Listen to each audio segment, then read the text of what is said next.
Hello friend, आज की class में हम लोग जानने वाले हैं साइंस की मोस्ट विवेक क्वेश्चन। और आज की क्लास में जानने वाले हैं ऊष्मा से, मतलब ऊष्मीय प्रसार से कितने बार कई बार क्वेश्चन पूछा जाता है। आज की जो हम लोग का क्वेश्चन आया है ऊष्मा से आया है। क्या चीज़ से? तो ऊष्मा से ना, हीट से हम लोग की आज क्वेश्चन बनने वाला है। चलिए हीट से कई 30 क्वेश्चन के बारे में हम लोग महत्वपूर्ण जानेंगे जो कई बार एग्जामों में पूछे गए हैं। जैसे में देखिए कि एसएससी सीजीएल 2002 का यह क्वेश्चन पूछा गया है। नीचे पूछा गया है यूपीपीएससी, देख लीजिए आपके सामने है कि नीचे पूछा गया यूपीपीएससी मतलब उत्तर प्रदेश के यूपीएससी में पूछा गया प्रश्न 2012 का है ना। ठीक है, ऐसा ही क्वेश्चन आगे चलकर हम लोग के आएगा और ऐसा ही वीडियो देखने के लिए जाइए जुड़ सकते हैं हमारे फिजिक्स स्टार्ट क्लासेस के साथ। ठीक है, सिंपल चलते हैं। पहले नंबर क्वेश्चन हम लोग का दे रहा है, बोल रहा है कि किस वस्तु के ताप में वृद्धि का अर्थ है कि वस्तु, आप बताइएगा, ध्यान दीजिएगा, किस वस्तु के ताप में वृद्धि का अर्थ है कि वस्तु ऊष्मीय प्रसार को बढ़ गई है। मतलब बोल रहा है कि ऊष्मीय जो ऊर्जा बढ़ गई है। नेक्स्ट बोल रहा है कि गति ऊर्जा बढ़ गई है, स्थिति ऊर्जा का ऊष्मीय बढ़ गई है या आंतरिक ऊर्जा बढ़ गई है, बता दीजिए। इसका जो आंसर क्या होगा? किस वस्तु के ताप में वृद्धि का अर्थ है कि वस्तु क्या होगा, बताइए। इसका आंसर क्या हो जाएगा? तो इसका जो हम लोग का आंसर हो जाएगा ऊष्मीय ऊर्जा बढ़ गई है। मतलब इसका अर्थ क्या हो जाएगा? ऊष्मीय ऊर्जा हम लोग का हो गया है, बढ़ गया है। ये हम लोग का आंसर हो जाएगा। ठीक है, अगले क्वेश्चन पे चलते हैं हम लोग ना। देख ले, बोल रहा है कि यूपीपीएससी 2002 का क्वेश्चन पूछा, 2012 का पूछा हुआ है। ताप युग तापमापी किस सिद्धांत पर आधारित है? ताप युग में तापमापी किस सिद्धांत पर आधारित है? जूल के प्रभाव पे, सीबेक के प्रभाव पे, पेल्टियर के प्रभाव पे, इनमें से कोई नहीं। बताइए तो ताप युग तापमापी किस सिद्धांत पर आधारित है? इसका आंसर आप लोगों को बताइए ना। तो इसका जो आंसर होगा क्या होगा, बताइए तो। ताप युग तापमापी सीबेक के प्रभाव पर आधारित है। किसके आधार पर? तो सीबेक के आधार पर आधारित है, जो बी हम लोग का आंसर हो जाएगा। ठीक है, नेक्स्ट क्वेश्चन चलते हैं। हम लोग 3 नंबर क्वेश्चन आ रहा है, बोल रहा है कि मनुष्य का तापमान 60 डिग्री है। बोल रहा है कि 60 डिग्री सेल्सियस है तो ताप युग फ़ारेनहाइट में क्या होगा? देखिए, एफ माइनस क्या होता है 32/9 बराबर सी अपन क्या होता है 5 होता है। क्या होता है? C/5 होता है। आपका क्या करना है कि 60 डिग्री सेल्सियस धारा है तो सी के हम जगह पे क्या रखेंगे? सी की जगह पे क्या लिख देंगे हम लोग? 60 लिखेंगे, 60 डिग्री सेल्सियस। जब इसको हम हल करेंगे तो इसका जो हम लोग का आंसर आएगा, जब इसको आप हल करिएगा तब फ़ारेनहाइट का मान निकल जाएगा। सीधे आप इसको इधर बदलिएगा, जब इसको लेकर घटाइएगा तो इसका मान निकलेगा। इसका जो मान निकलता है हम लोग को 140 फ़ारेनहाइट निकलता है। कितना निकलता है? तो 140 फ़ारेनहाइट निकलता है। जब उसको आप सूत्र पर बैठा दिए हैं, जब उसको निकालेगा तो कितना निकलता है? 140 फ़ारेनहाइट निकलता है। ठीक है, अगले क्वेश्चन पे चलते हैं। बोल रहा है कि सूर्य क्या ऊष्मीय, बोल रहा है कि सूर्य के ऊष्मा पृथ्वी पर निम्नलिखित में से किस प्रकार के संवहन के माध्यम से पहुँचता है? बताइए कि जो हम लोग का सूर्य, मान लीजिए हम लोग का क्या है, सूर्य है ना। ये जो सूर्य है हम लोग का, ये हम लोग का पृथ्वी है। यहाँ से जो किरण निकलती है किस माध्यम से हमारे पृथ्वी तक का हो गया? ये अर्थ हो गया, ये क्या हो गया? सन हो गया। हमारे पृथ्वी तक किस माध्यम से प्रकाश आता है? क्या आता है? तो वही बोल रहा है, प्रकाश मतलब लाइट आता है। पृथ्वी पर किस माध्यम से लाइट आता है? उसी के मतलब ऊष्मा, लाइट मतलब क्या हो गया? ये ऊष्मा हुआ, प्रकाश हुआ, इसी को बोलेंगे ऊष्मा। मान लीजिए प्रकाश की जगह पे हम क्या करते हैं? लाइट लिख देते हैं। क्या लिखते हैं? लाइट। ये ऊष्मा लिखते हैं। ऊष्मा किस प्रकार से आता है? देख लीजिए, ऊष्मा बताइए किस प्रकार से? संयन के माध्यम से या ताप विनियन के माध्यम से, संवहन के माध्यम से, विकिरण के माध्यम से। जो हम लोग को पृथ्वी से, जैसे पृथ्वी पर सूर्य के ताप या तारा के ताप अगर हमारे पृथ्वी तक आता है, अर्थ तक आता है, तो विकिरण के माध्यम से आता है। किसके माध्यम से? तो विकिरण के माध्यम से आता है। किसके माध्यम से? तो विकिरण के माध्यम से। देखे होंगे आप लोग रेगिस्तान में, मतलब रेगिस्तान में क्या होता है कि जो ठंडा होता है, जब रात होता है, नाइट, जब रात होता है, रात, तो वहाँ पे क्या होता है? ठंडा होता है। क्या होता है? ठंडा होता है। ऐसा क्यों? कभी आप लोग दिमाग लगाए हैं कि नहीं? बताइए तो। ऐसा क्यों होता है? जब वहाँ के रेगिस्तान जब ठंडा होता है तो विकिरण के माध्यम से क्या होता है कि जितने भी बालू होता है विकिरण से माध्यम से क्या होता है, ठंडा हो जाता है। और जब जितना ही जल्दी ठंडा होता है उतना ही जल्दी क्या होता है, विकिरण के माध्यम से गर्मी होता है। इसीलिए जो रेगिस्तान की जो बालू होता है जल ठंडा हो जाता है, जिससे वहाँ पर क्या होता है, ठंडा पड़ने लगता है कम से कम 10 से 11 बजे के समय में ही। और जबकि सुबह में अगर बात करते हैं कि दोपहर में जल्द वहाँ से क्या होती है, भाप निकलता है, आग निकलता है। किसके कारण? विकिरण के माध्यम के कारण ही क्या बालू तुरंत रेगिस्तान के क्या होता है, धीक जाता है, जिससे वहाँ पे क्या अधिक गर्मी और अधिक ठंडा लगता है। कहाँ? रेगिस्तान में। आई होप आप लोग को समझ में आया होगा ना।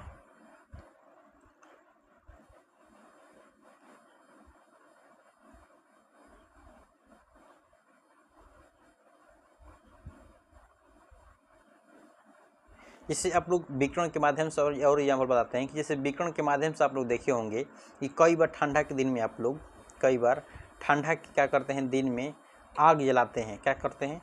आग जलाते हैं। मान लीजिए क्या हो गया, लकड़ी को जलाते हैं। कोई मान लीजिए यहाँ पे क्या हो गया, रमेश खड़ा हो गया। रमेश खड़ा होकर क्या करता है, आग तापता है दोनों हाथे, तापता है कि नहीं? आग तापता है दोनों हाथ, एकदम आग तापता है। तापता है मतलब कि यहाँ से जो आग निकलता है विकिरण के माध्यम से क्या इसके शरीर में आग को क्या होता है, पहुँचता है। ये ना करता है कि आग में एक लोहा डाल के अपने शरीर में ठेकाता है, ऐसा तो कोई कार्य करता नहीं। बल्कि ये क्या करता है, कोई भी व्यक्ति अगर यहाँ पे आग जलता है तो यहाँ से खड़ा होता है और यहाँ से सीधे क्या करता है, अपने हाथ को बढ़ाता है और यहाँ से क्या निकल रहा है, आग निकल रहा है। इसको क्या करता है, तापता है। तो विकिरण के माध्यम से क्या करता है, आग को तापता है कोई भी व्यक्ति। आई होप लोग को समझ में आया होगा ना कि आग क्यों हम लोग ये तापते हैं। विकिरण के माध्यम से हमको क्या होता है, ऊष्मा की पता चलता है। चलिए 5 नंबर हम लोग क्वेश्चन देखिए, जब किसी वस्तु को ठंडा किया जाता है तो 5 नंबर क्वेश्चन देखिए, जब किसी वस्तु को ठंडा किया जाता है तो उसके अणु क्या होता है कि चाल घट जाती है, द्रव्यमान बढ़ जाती है, भार बढ़ जाता है या ऊर्जा बढ़ जाता है। जब किसी वस्तु को ठंडा किया जाता है तो ध्यान दीजिएगा, जब किसी वस्तु को जब आप ठंडा करते हैं तो उसके अणु की चाल क्या होती है, बता दीजिए कि जो अणु की चाल क्या होती है, घट जाती है। जो अणु की चाल क्या होती है, घट जाती है। ये हम लोग का आंसर होगा। अणु की चाल क्या होती है, घट जाती है ना। ठंडा में देखिएगा, जो ठंडा में जो जल का अणु की चाल क्या हो जाता है, घट जाता है। यही गर्म में क्या, गर्म में अणु की चाल क्या हो जाता है, तेज हो जाता है। यहाँ पे ध्यान रखिएगा कि यहीं पे ठंडा के जगह पे क्या रख देगा और गर्म रखेगा तो क्या होगा, गर्म लिखेगा। और यहाँ पे गर्म लिख दिया तो मान लीजिए यहाँ पे क्या लिख दिया, यहाँ पे गर्म लिख देगा तो गर्म लिखेगा तो क्या हो जाएगा, इसके चाल में क्या हो जाएगी, बढ़ोतरी हो जाएगी। चाल में क्या हो जाएगी, बढ़ोतरी। घट के जगह पे क्या हो जाएगा, बढ़ोतरी होगा ना। आई होप आपको समझ में आया होगा। 5 नंबर क्वेश्चन ये हम लोग का आंसर हो जाएगा। ठीक है, चलिए चलते हैं नेक्स्ट क्वेश्चन पे। बोल रहा है कि पूर्ण विकिरण उतार तापमापी किस सिद्धांत पर आधारित है। पूर्ण विकिरण उतार तापमापी किस सिद्धांत पर आधारित है? पेल्टियर के प्रभाव पर, स्टीपियर के प्रभाव पर, जूल के प्रभाव पर या सीबेक के प्रभाव पर। देखिए पूर्ण विकिरण तापमापी के माध्यम से हम लोग के जो सूर्य के पूर्ण विकिरण तापमापी के कारण ही हम लोग क्या करते हैं, सूर्य के जैसे हमारा सूर्य हो गया, क्या हो गया, ये हो गया सन हो गया। तो सन के जितने भी लाइट निकलता है इसके लाइट को मापा जाता है, मतलब कि ऊष्मा को नापा जाता है। क्या पूर्ण विकिरण के तापमापी के कारण ही इसे मापा जाता है। कितना डिग्री सेल्सियस इसका तापमान है, किसका, तो सन का ना। तो आप लोग को समझ में आया होगा ना। तो यही बताइए कि विकिरण तापमान पे किस सिद्धांत पर आधारित है। पेल्टियर के आधार पे, स्टीफन के आधार पे, जूल के आधार पर या सीबेक के प्रभाव के आधार पर। बताइए तो इसका आंसर क्या हो जाएगा। इसका जो हम लोग का आंसर होगा स्टीफन के आधार पर। किसके? स्टीफन के आधार पर ही हम लोग का क्या होता है, पूर्ण विकिरण आधारित होता है। ठीक है, चलिए क्वेश्चन जी देखिए, SSC संयुक्त 2010+2 सेकेंड 2014 क्वेश्चन पूछा गया है ना। आप चलते हैं 7 नंबर क्वेश्चन। बोल रहा है कि धातु की चांदनियों की लकड़ी का हैंडल क्यों होता है। मतलब कि जो धातु की चांदी होता है उसकी लकड़ी का हैंडल क्यों होता है। इसके पात्र सुंदर लगता है। मान लीजिए हम धातु के चादर मान लेते हैं, हम क्या करते हैं, कुकर लेते हैं, क्या करते हैं, कुकर लेते हैं, कुकर ही लेते हैं। इसके धातु के चादर क्यों लगाया जाता है बताइए तो। धातु की जो लकड़ी होता है क्या होता है, लकड़ी होता है, क्या होता है, लकड़ी का लगा होता है। ऐसा क्यों बता सकते हैं? इसमें अच्छा लगता है, वह स्वस्थ है, इसे लकड़ी उष्मा का कुचालक होता है। यहाँ पे ध्यान दीजिए, लकड़ी जो होता है वो उष्मा का कुचालक होता है। एक है इसमें बिजली का शार्क नहीं होता है। बताइए इसका आंसर क्या होगा? हम लोग का सी आंसर दिखाई दे रहा है, क्या होगा? सी, लकड़ी के उष्मा का सुचालक होता है, इसलिए जलता नहीं है। और इसमें हम गर्म करते हैं, खाना बनाते हैं कुकर में, ये जो होता है जलता नहीं है। इसलिए देखे होंगे कि आप लोग देखिए लकड़ी के उष्मा का सुचालक होता है ना। अब नेक्स्ट चलते हैं कि नेक्स्ट बोलते हैं कि 8 नंबर बोल रहा है कि निम्नलिखित में से कौन उष्मा का सर्वोच्च चालक होता है? उष्मा का अगर सर्वोच्च चालक जो माना जाता है हम लोग का सबसे पहले जो आता है क्या आता है? तब पारा आता है। क्या होता है? पारा आता है। उसके बाद आता है हम लोग का चांदी आता है। क्या आता है? चांदी आता है ना। आप लोग ध्यान रखिएगा, इसका कई बार क्वेश्चन पूछा हुआ। देखिए बीपीएससी 2013 का क्वेश्चन पूछा गया है। क्या चीज़ में? बीपीएससी में पूछा हुआ है क्वेश्चन ना। ठीक है, चले चलते हैं कि किसी में पारा में होता है। इनमें से कौन ऊष्मा का मात्रक नहीं है? बताइए तो, निम्नलिखित में से कौन ऊष्मा का मात्रक नहीं होता है? Celsius, degree Celsius, calorie, kilo calorie, joule. देखिए ये जो तीनों बराबर है, कैलोरी, किलो कैलोरी और जो जूल है, ये तीनों आपस में बराबर है। देखिए ये यहाँ पे सेल्सियस क्या हो रहा है? डिफरेंस हो रहा है, अलग हो रहा है। इसमें हम लोग का जहाँ तक उम्मीद है कि यही आंसर नहीं होगा। देख लीजिए सेल्सियस डिग्री नहीं होगा, ये हम लोग का आंसर नहीं होगा ना। तो क्या हो जाएगा? Celsius degree. ठीक है, देखिए 2014 क्वेश्चन एसएससी संयुक्त में पूछा गया क्वेश्चन है ना। आप बोल रहा है कि 10 नंबर क्वेश्चन बोल रहा है कि दूर की वस्तु जैसे सूर्य आदि का ताप युग्म तापमापी के द्वारा मापा जाता है। देख लीजिए आगे ना बात हम अभी पूछे हैं, बताएं कि मान लीजिए हमारा क्या हो गया? इस सन हो गया, क्या हो गया? इसके जो बाहर की जो तापमान है, लाइट है, प्रकाश है, उष्मा है सूर्य का, इसको किसके द्वारा मापा जाता है? किस यंत्र द्वारा? तापमापी द्वारा मापा जाता है। तो अभी हम बताएं कि पूर्ण विकिरण तापमापी। क्या बताएं? पूर्ण विकिरण, क्या? विकिरण तापमापी से मापा जाता है। ऑप्शन में दिया है प्लेटिनियम प्रतिरोध तापमापी, गलती है। पूर्ण विकिरण तापमापी देखिए बी नंबर में दिया हम लोग का, बी हम लोग का हो जाएगा आंसर हो जाएगा ना। बी हम लोग का आंसर होगा, ध्यान दीजिएगा। देख लीजिए आंसर भी दे पूर्ण विकिरण तापमापी दिया हुआ है ना। पानी का घनत्व तो किस ताप पर अधिकतम होता है? देखिए जो पानी का घनत्व तो किस ताप पर अधिकतम बोला है, एमटीएस 2019 का क्वेश्चन पूछा गया है।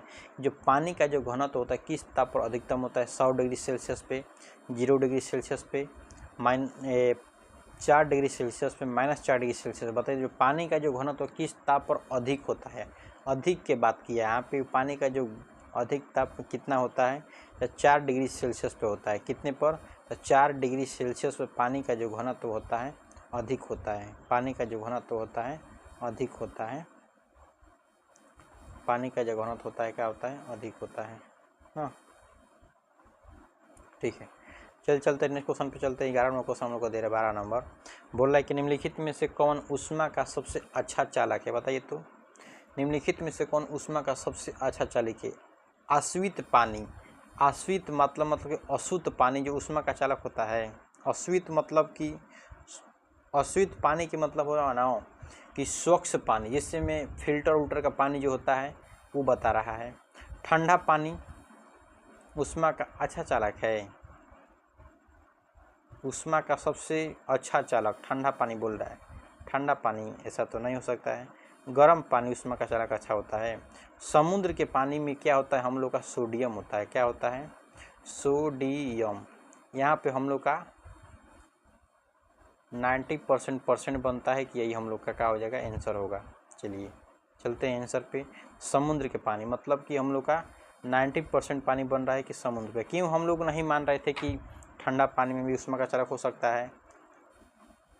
एक ठंडा पानी में और अशुद्ध पानी में। समुद्र में क्या होता है कि ऊष्मा का चालक इसलिए बताया जा रहा है कि तीनों में सब सही रहता है, लेकिन यहाँ पे समुद्र के पानी इसलिए जाता है, हम बताए हैं कि सोडियम पाया जाता है। क्या पाया जाता है? सोडियम पाया जाता है। और उसमें सोडियम पाया जाता है, आयोडीन भी पाया जाता है। आयोडीन भी क्या? NaCl भी, मतलब कि आयोडीन भी पाया जाता है। इसलिए इसका सुचालक अधिक हो जाता है। इसलिए बोले हैं समुद्र का पानी अच्छा चालक होता है। ठीक है, चलिए नेक्स्ट बोलते हैं कि ताप का स्थायी मात्रक। जो ताप का जो एसआई मात्रक क्या होता है, ताप का एसआई मात्रक केल्विन होता है। क्या होता है? केल्विन होता है। केल्विन के बाद देता है, केल्विन नहीं देगा तो क्या देगा? सेल्सियस देगा। क्या होगा? सेल्सियस। उसके बाद फ़ारेनहाइट देता है। तो अगर हम लोग का केल्विन दिया है तो केल्विन मारेंगे। RRB NTPC 2010 का क्वेश्चन पूछा हुआ है। देखिए चलिए क्वेश्चन पे हम लोग का केल्विन भी दिया है। क्या दिया है? देखिए केल्विन दिया है, सेल्सियस दिया है, सेंटीग्रेड दिया है, फ़ारेनहाइट दिया है। तो हम लोग का यहाँ पे आंसर क्या हो जाएगा? केल्विन होगा। क्या होगा हम लोग का आंसर? तो केल्विन हैगा। उसके बाद केल्विन नहीं देगा तो क्या होगा? सेल्सियस। बी में न दिया है। और सेल्सियस नहीं है तो क्या होगा? फ़ारेनहाइट होगा। डी में दिया है। आइए समझ में।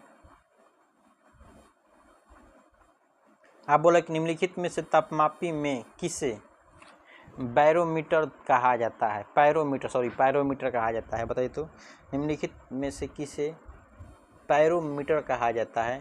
ताप, विद्युत तापमापी, विकिरण तापमापी, गैस तापमापी, द्रव तापमापी। बताइए तो निम्नलिखित में से किसे पैरो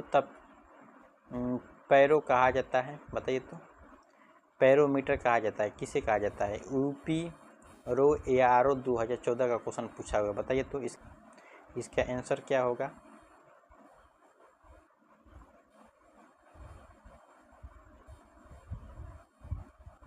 तो विकिरण तापमापी के लिए क्या? तो विकिरण तापमापी मतलब कि बी हम लोग का आंसर होगा कि तापमापी युग में पैरोमीटर का प्रयोग कहाँ किया जाता है?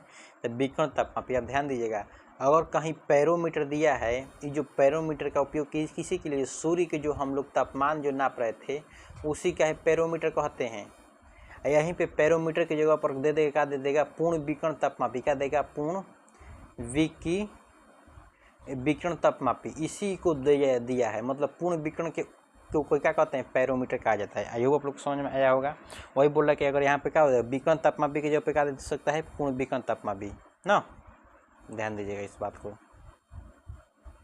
बोल रहा है कि लोलक घड़ी गर्मियों में क्यों सुस्त हो जाती है? जो लोलक घड़ी होती है गर्मियों में सुस्त क्यों हो जाती है? बताइए तो इसका आंसर क्या होगा? ए में दिया है गर्मियों के दिन में लंबी हो जाती है। बी में दिया है कुंडली के घर्षण के कारण लोलक की लंबाई बढ़ जाती है, इससे इकाई दोलन में लगता हुआ समय बढ़ जाता है। गर्मी में लोलक का भार बढ़ जाता है। ऐसा तो बात नहीं है ना, ये गलती है। बी भी गलती है। यहाँ पे सी हम लोग का 99% बन रहा है कि लोलक की लंबाई बढ़ जाती है और इसमें दोलन में लगता हुआ समय भी क्या हो जाता है? बढ़ जाता है। तो ये आप लोग को समझ में आया होगा। हम लोग का सी आंसर लगाते हैं। देखिए आया हुआ है, हम लोग का सी आंसर हो जाएगा। ठीक है। 16वां क्वेश्चन बोल रहा है कि आणविक संगठन के द्वारा ऊष्मा का संक्षेपण क्या कहलाता है? RRB NTPC 2016 का क्वेश्चन बताया गया है। आणविक संगठन के द्वारा ऊष्मा का संवेक्षण क्या कहलाता है? विकिरण कहलाता है, परिकिरण कहलाता है, चलन कहलाता है, संवहन कहलाता है। आणविक संगठन के द्वारा ऊष्मा का संप्रेक्षण क्या कहलाता है? बताइए तो इसका आंसर क्या होगा? हम लोग का हो जाएगा संवहन। आणविक संगठन मतलब कि जब किसी हम वस्तु को गर्म करते हैं, मान लीजिए इसमें पानी डाले हैं ना, पानी को जब गर्म करते हैं तो यही पानी को जब गर्म करते हैं तो गर्म पानी ऊपर चला जाता है और जो ठंडा का पानी होता है नीचे चला जाता है। यह चक्र चलता रहता है। क्या होता है? इससे बोलते हैं, इस चक्र जो चलता है क्या कहते हैं? साइक्टो चक्र बोला जाता है। साइक्टो चक्र बोला जाता है। इसी चक्र का कहते हैं आणविक संगठन, मतलब कि संवहन कहा जाता है। आई होप आप लोग को समझ में आया होगा। जब कि कभी भी आप लोग पानी गर्म करते हैं तो गर्म से ठंडा, ठंडा से गर्म, तो यह प्रक्रिया चलते रहता है। इसी साइक्लो चक्र कहा जाता है। जब एक समय ऐसा आता है कि पुनः पानी क्या होता है? गर्म हो जाता है ना। आप देखिए 17 में बोला है कि बर्फ पर दाब बढ़ाने से उसका गलनांक क्या होता है? और बर्फ का अगर दाब आप बढ़ा देते हैं, NDA 14 का क्वेश्चन पूछा गया, देख लीजिए। बर्फ का अगर दाब बढ़ा देते हैं तो उसका गलनांक क्या होता है? घट जाएगा, बढ़ जाएगा, परिवर्तित रहेगा, शून्य हो जाएगा। बताइए तो बर्फ का दाब बढ़ाने से उसका गलनांक क्या होता है? बताइए कि जो बर्फ का दाब बढ़ाने से उसका गलनांक क्या होता है? बर्फ की दाब बढ़ाने पर उसका गलनांक क्या होता है? घट जाता है। जब कभी भी आप बर्फ के दाब को क्या करेंगे? बढ़ाएंगे तो उसका गलनांक क्या होगा? कम होगा। जब आप दाब को क्या करेंगे, कम करेंगे, तो गलनांक क्या हो जाएगा, बढ़ जाएगा। इस बात को ध्यान रखिएगा कि जब हम किसी बर्फ को दाब को क्या करेंगे, प्रेशर को जब हम बढ़ाएंगे तो उसका जो गलनांक हो या क्या होगा, कम होगा। गलनांक क्या होगा, कम होगा। जब हम प्रेशर को जब घटाएंगे तो गलनांक क्या हो जाएगा, बढ़ जाएगा ना। किसी भी क्या होता है, बर्फ़ को बात कर रहे हैं, क्या हो गया हम लोग का, बर्फ़ हो गया ना, बर्फ़ की बात कर रहे थे, क्या हो गया, बर्फ़ हो गया। चलिए चलते हैं अगले क्वेश्चन पे। बोल रहा है कि निम्न में कौन सही है, बताइए। सही बताना है कि मल्टिंग ट्रियल 2013 का क्वेश्चन पूछा है, मल्टिंग परीक्षा 2013 का। देखिए हम आपको लिखे हैं, इसका सूत्र हम आगे लिखे हुए हैं, 3 से 4 क्वेश्चन नंबर में देखिएगा लिखे हुए हैं कि लिखे थे कि f-32/9 बराबर c अपन क्या होता है 5। कहाँ दिया हुआ है देख लीजिए, तो बी नंबर में दिया है, कौन सा, तो बी नंबर में। तो हम लोग f-32 अपन का लिखे थे 9 बराबर c अपन का लिखे थे 5। यही सूत्र लिखे थे आप लोग को। फ़ारेनहाइट का निकलेगा, तो यहीं पे यहाँ पे बोल रहा है कि पूछा बोल रहा है कि यहाँ पे देखिए तो कहाँ दिया है, f-32 बी में दिया हुआ है। इसका मतलब बी हम लोग का क्या हो जाएगा, आंसर हो जाएगा। बी हम लोग का क्या हो जाएगा, यहाँ पे आंसर होगा, क्या होगा, तो बी हम लोग का आंसर हो जाएगा ना। देखिए तो बी हम लोग का आंसर दिया हुआ है। देखिए तो f-32/9 बराबर c अपन क्या दिया है, 5 दिया है। ठीक है, हम लोग का हो जाएगा बी आंसर हो जाएगा हाँ। अगर आप लोग को देखिए फ़ारेनहाइट निकालना था तो ये लगेगा। अगर आप सी को जब निकालेंगे तो हम क्या लिखे थे, f-32 अपन का लिखे थे 9 लिखे थे, और सी को जब इधर था बराबर में था, और सी आता तो क्या होता, गुणा में जाता। देखिए आप लोग को बता देते हैं, अच्छा से बताएंगे ना। देखिएगा f बराबर हमको निकालना था, क्या लिखे थे, f-32 अपन का लिखे थे 9 बराबर क्या लिखे थे, c अपन का लिखे थे 5। जब हमको c मतलब सेल्सियस को निकालना रहेगा तो क्या लिखेंगे, f-32 अपन क्या लिखेंगे 5। और जो सीवा नीचे है, नीचे था जो सीवा, यही कहाँ चल जाता, ऊपर चल जाता, मतलब गुणा में क्या हो जाता, 5 हो जाता, होता कि सॉरी यहाँ पे 9 था, यहाँ पे 5 हो जाता।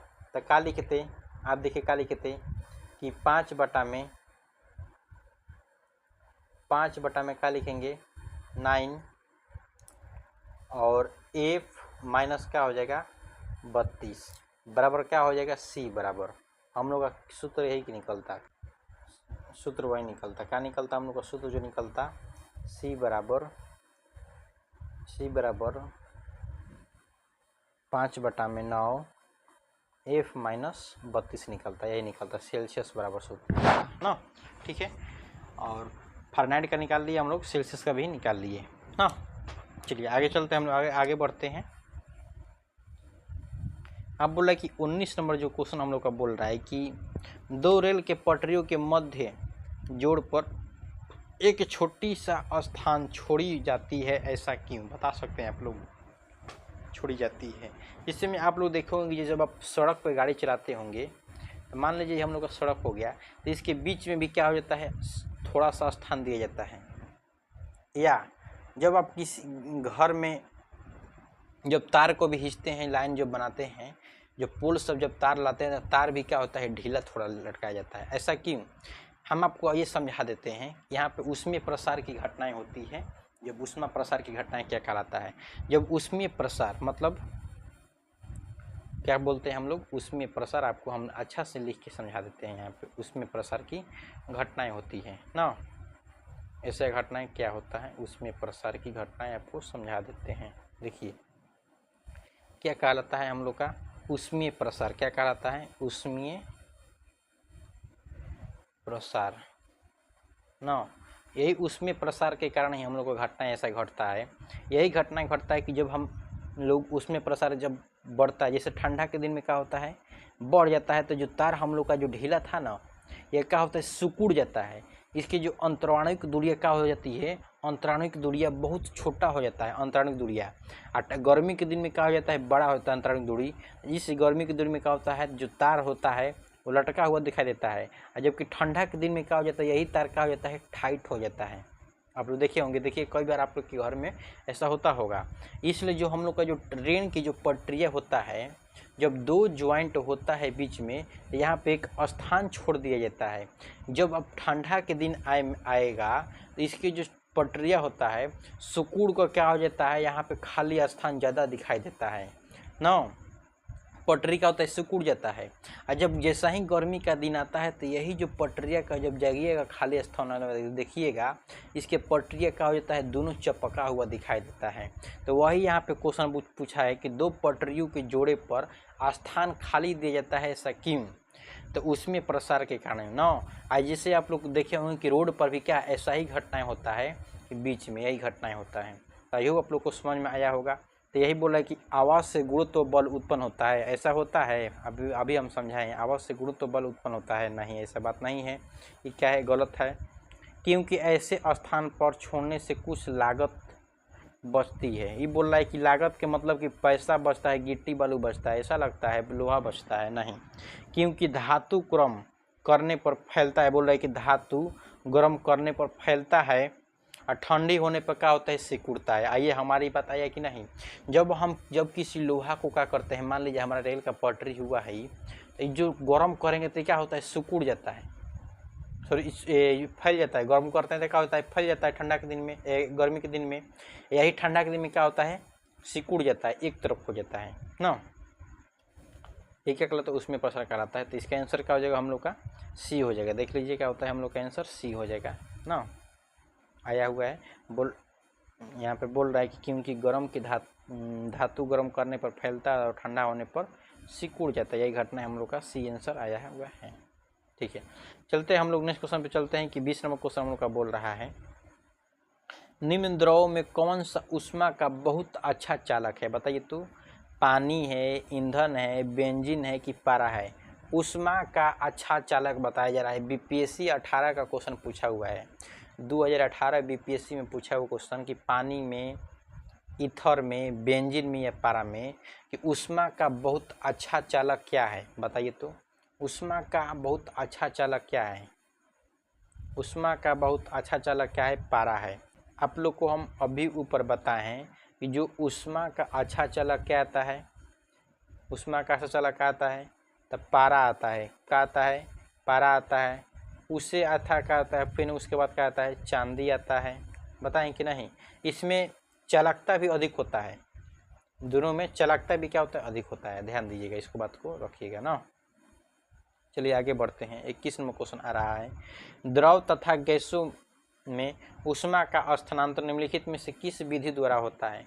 द्रव तथा गैसों में, द्रव से आप बोल रहा है कि सीधे द्रव से क्या बन रहा है, गैस। तो यह विधि क्या कहलाता है? द्रव से गैस में बदलना क्या कहलाता है? जब द्रव से जब गैस में, इसे आप लोग को हम समझा रहे थे, अभी समझाएं। देख लीजिए आंसर क्या निकल रहा है, सनवान। अभी हम आपको समझाए हैं, जब हम किसी मान लीजिए क्या हो गया, हम लोग का गिलास हो गया, जब नीचे से हम आपको इसको गर्म कर रहे थे, क्या कर रहे थे, गर्म कर रहे थे। इसमें हम लोग का क्या भरा हुआ था, पानी भरा हुआ था ना। सनवान की प्रक्रिया क्या समझा रहे हैं आप लोग को। जब इसको गर्म करते हैं तो ऊपर के जो कण होते हैं, मान लीजिए ऊपर के कण क्या है, हम लोग का ऊपर के कण क्या है, ठंडा है। और नीचे से जब हम आग दे रहे हैं तो नीचे का पानी क्या हो रहा है, गर्म हो रहा है। क्या हो रहा है, गर्म हो रहा है। तो नीचे का पानी क्या होता है, ऊपर जाता है, और ठंडा का पानी क्या आता है, नीचे आता है। क्या होता है, देखिए समझाते हैं। जो ऊपर की जो पानी, जो गर्म का पानी क्या जाता है, ऊपर जाता है, ऊपर चल जाता है, और ठंडा का पानी क्या आता है, नीचे चला जाता है। यह चक्र क्या होता है, चलते रहता है। एक समय ऐसा आता है कि पानी क्या होता है, पुनः गर्म हो जाता है। क्या होता है, पुनः गर्म हो जाता है।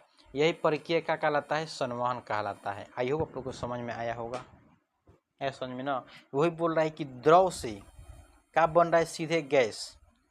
द्रव से गैस ही बदलना का कहलाता है, संवहन कहलाता है। ठीक है, चलिए चलते हैं कि 22 नंबर बोल रहा है कि सेल्सियस पैमाने पर, बोल रहा है कि सेल्सियस मापक्रम पर गैस के क्वथनांक तथा हिमांक होते हैं। बताइए, सेल्सियस तापक्रम पर जल का क्वथनांक, क्वथनांक के मतलब क्या होता है बता सकते हैं आप लोग? क्वथनांक के मतलब बॉइलिंग प्रेशर, क्वथनांक के मतलब बॉइलिंग, बॉइलिंग मतलब उबालना, उबालना मतलब जल का उबालना। हिमांक, आइए हिमांक मतलब क्या होता है? ठंडा होता है। क्या होता है? ठंडा। पानी का ठंडा, पानी का पहले गर्म और ठंडा का तापमान क्या होता है बताइए? पानी का गर्म और ठंडा का तापमान क्या होता है आप लोग को बताना है, क्या होता है? ए में दिया है, देखिए आप लोग को दिखा देते हैं कि ए में दिया है 0 डिग्री सेल्सियस से 100 डिग्री सेल्सियस, बी में दिया है 100 डिग्री सेल्सियस से 0 डिग्री सेल्सियस, सी में दिया है 112 डिग्री सेल्सियस से 32 डिग्री सेल्सियस, सी में दिया है 32 डिग्री सेल्सियस से 212 डिग्री सेल्सियस। बताइए तो इसका आंसर क्या हो जाएगा? इसका आंसर क्या होगा बताइए तो? इसका जो आंसर होगा 100 डिग्री सेल्सियस से 0 डिग्री सेल्सियस, 100 डिग्री सेल्सियस से 0 डिग्री सेल्सियस। 100 डिग्री सेल्सियस पर क्या होता है? पानी गर्म हो जाता है। क्या होता है? गर्म होकर खौलने लगता है। और 0 डिग्री सेल्सियस पे पानी क्या हो जाता है? ठंडा हो जाता है। क्या हो जाता है? ठंडा हो जाता है। 100 डिग्री पे पानी गर्म हो जाता है और 0 डिग्री पे ठंडा हो जाता है।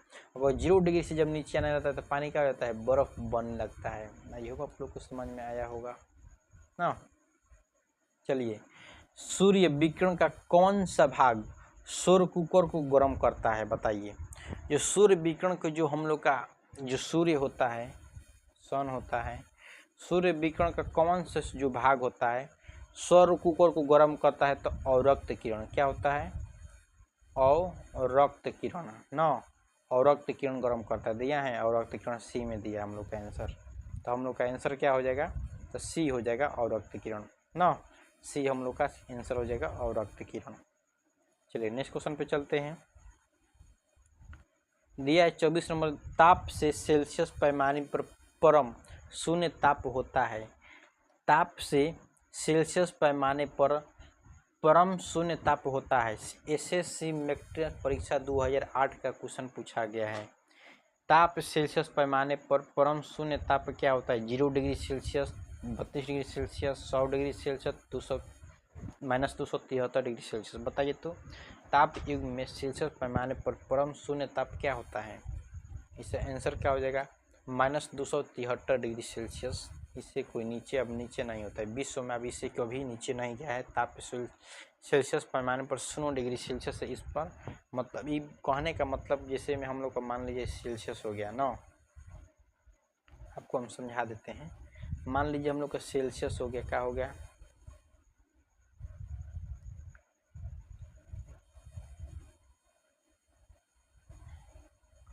सेल्सियस हो गया।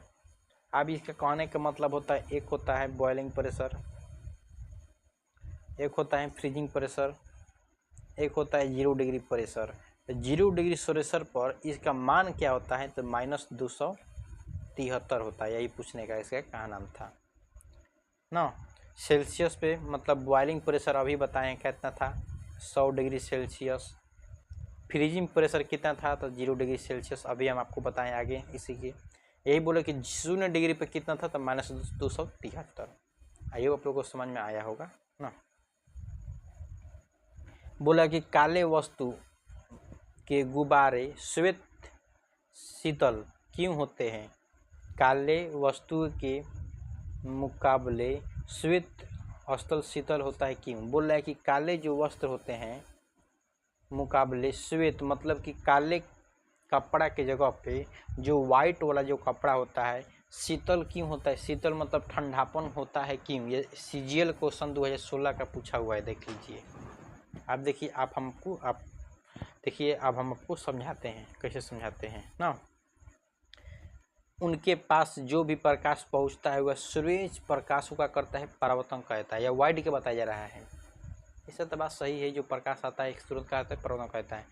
प्रकाश भेदनहीन होते हैं, सूर्य प्रकाश को पुनर्वर्तन शीतल कर देता है, ऐसा बात नहीं है। आपके पास पहुंचने वाले सभी प्रकाश अवशोषित करते हैं, ये तब काला में होता है। अवशोषित करने का जो काम करता है वह क्या होता है? ब्लैक करता है। क्या होता है? ब्लैक करता है। और जो परिवर्तित करता है वह करता है वाइट। क्या होता है, वाइट मतलब सफ़ेद करता है ना। इसका आंसर क्या निकल रहा है, उसके पास जो भी प्रकाश पहुंचता है वह क्या होता है, परावर्तित कहता है। अभी उसके पास जो भी प्रकाश आता है वो क्या होता है, परावर्तित कहता है। वही बोला कि काले वस्त्र के मुकाबले श्वेत वस्त्र शीतल क्यों होते हैं, क्योंकि जितने भी उसके बाद प्रकाश आता है वो क्या होता है, परावर्तित कर देता है ना।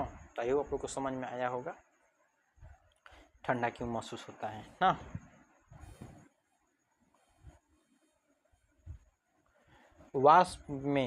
वाष्प से द्रव से वाष्प में पदार्थ का अवस्था परिवर्तन को कहते हैं। द्रव से वाष्प में, देखिएगा, देखिए द्रव से सीधे वाष्प बन रहा है, द्रव से वाष्प। क्वेश्चन रिपीट कर रहा है। क्या कहता है, गलन कहलाता है, वाष्प कहलाता है, क्वथनांक कहलाता है, इनमें से कोई नहीं, बताइए तो। द्रव से वाष्प में पदार्थ की अवस्था में परिवर्तन को क्या कहते हैं। यूपीपीएससी 15 का क्वेश्चन पूछा हुआ है, देख लीजिए कितना अच्छा क्वेश्चन। यूपीपीएससी 15 का क्वेश्चन, मतलब यूपी पुलिस में यूपीएससी में पूछा हुआ क्वेश्चन 2015 का क्वेश्चन है। बताइए इसका आंसर क्या हो जाएगा हम लोग का। तो इसका आंसर हो जाएगा, क्या होगा, वाष्प कहलाता है। क्या कहलाता है, तो वाष्प कहलाता है, बी आंसर हो जाएगा। वही बताएं, आपको समझाएं हैं कि आप पानी को जब गर्म करेगा वाष्प बनेगा तो वो वाष्पन कहलाता है। क्या कहलाएगा, वाष्पन कहलाता है। नहीं रहेगा तो संवहन कहलाता है, संवहन कहलाता है, नहीं रहेगा तो। चलिए हो गया आंसर। आप बताइए 27 का क्वेश्चन। कपूर, ठोस कपूर से कपूर वाष्प बनाने की विधि को क्या कहते हैं। मान लीजिए ठोस से, भी सीधे देखिएगा, ठोस से गैस में परिवर्तन। मान लीजिए ठोस से गैस में परिवर्तन क्या कहलाता है, ऊर्ध्वपातन कहलाता है। ठोस से जब गैस में परिवर्तन क्या कहलाता है, ऊर्ध्वपातन, ऊर्ध्वपातन कहलाता है। जहाँ दिया हो गया ऑप्शन वही आंसर होगा। ए में दिया नहीं है, बी में दिया नहीं है, सी में दिया हुआ है। सी का 99.8% चांसेस बन रहा है, देख लीजिए आंसर दिया हुआ है ऊर्ध्वपातन, सही है हम लोग का आंसर ऊर्ध्वपातन। आप देखिए रेफ्रिजरेटर में थर्मोस्टेटस का क्या कार्य है। सीजीएल का 16 का क्वेश्चन पूछा हुआ है। रेफ्रिजरेटर में थर्मोस्टेट का कार्य क्या होता है, गलनांक को घटाता है, तापमान को कम करता है, हिमांक ताप को बढ़ाता है, एक समान तापमान बनाए रखता है, गलनांक घटता है। बताइए 18 इसका क्वेश्चन क्या हो जाएगा। एक समान बोल रहा है कि एक तापमान समान बनाए रखता है और गलनांक को क्या करता है, घटाता है। रेफ्रिजरेटर के थर्मोस्टेट क्या करता है, एक समान तापमान को बनाए रखता है और गलनांक को क्या करता है, घटा देता है। डी हम लोग का आंसर हो जाएगा, 28 का डी हो जाएगा ना। ठीक है, चलते हैं 29 नंबर क्वेश्चन बोल रहा है हम लोग का कि निम्न में से किसकी ऊष्मधारिता, मतलब कि ऊष्माधारिता अधिक है। बीपीएससी का 19 का क्वेश्चन पूछा हुआ। ऊष्मधारिता, धारिता देखिएगा, धारिता जल का, स्वर्ण का टुकड़ा का, बेंजीन का, लोहे के टुकड़ा का ऊष्मधारिता किसका अधिक होता है। बताइए तो। जल का जो ऊष्मधारिता होता है सबसे अधिक होता है किसका, तो जल का ऊष्मधारिता। ये आंसर हो जाएगा हम लोग का ये। चलिए 30 नंबर क्वेश्चन बोल रहा है कि न्यूटन का शीतलतल नियम लागू तभी होता है। बताइए देखिएगा, संयुक्त हायर सेकेंडरी 10+2A 2012 का क्वेश्चन पूछा हुआ है। न्यूटन का शीतलतल नियम लागू होता है ताप में अंतर बहुत ज़्यादा हो, ताप में अंतर बहुत ज़्यादा ना हो, ताप में अंतर निर्भर नहीं करता है, इनमें से कोई नहीं। बताइए तो ताप के अंतर पर निर्भर नहीं रखता है। बताइए न्यूटन का शीतलता नियम क्या कहलाता है, बताइए तो इसका आंसर क्या हो जाएगा। ताप के अंतर बहुत ज़्यादा होता है। क्या होता है, ताप में अंतर बहुत ज़्यादा होता है, ताप में अंतर बहुत ज़्यादा होता है। तो हम लोग का जो आंसर क्या हो जाएगा, बी हो जाएगा। न्यूटन का शीतलता नियम ही बताता है कि ताप में अंतर बहुत ज़्यादा हो जाता है, ताप में अंतर बहुत ज़्यादा हो जाता है, न हो वही क्या कहलाता है, ताप में अंतर बहुत ज़्यादा न हो वही क्या कहलाता है, शीतलतम का नियम कहलाता है। तो ये आप लोग को समझ में आया होगा। 30 बहुत महत्वपूर्ण क्वेश्चन के बारे में हम लोग जाने, और ऐसा ही क्वेश्चन देखने के लिए हमारे फिजिक्स मास्टर क्लासेस से जुड़ सकते हैं। और ऐसा ही वीडियो देखने के लिए हमारे अगले वीडियो में बने रहिएगा। अगले